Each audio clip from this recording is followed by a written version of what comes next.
రాత్రి Keesara outer ring road పైకి అయితే ఎక్కేసాం భయ్యా. ఎక్కినాక చాలా వాన, నాన్ స్టాప్ తుఫాన్ అంటారు దీన్ని, ముంత తుఫాన్. ఆంధ్ర మొత్తం పాపం చాలా బీభత్సం అయిపోయింది. మన తెలంగాణలో ఇంకా లైట్గా ఉంది, లిటిల్ బిట్గా ఉంది. అయినా సరే నాన్ స్టాప్ బండి నడిపించాం భయ్యా. హెడ్ లైట్లు కొంచెం రావట్లేదు.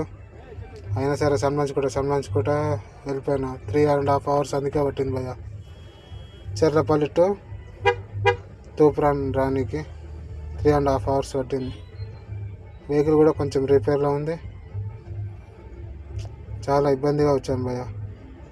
చూడండి ఎలా పడుతుందో వాన, నాన్ స్టాప్గా. చాలా ఇక ఇబ్బందిగా. డ్రైవర్ అన్నప్పుడు అన్ని పనులు చేయాలి భయ్యా, రే అనక పగలనక. Please subscribe.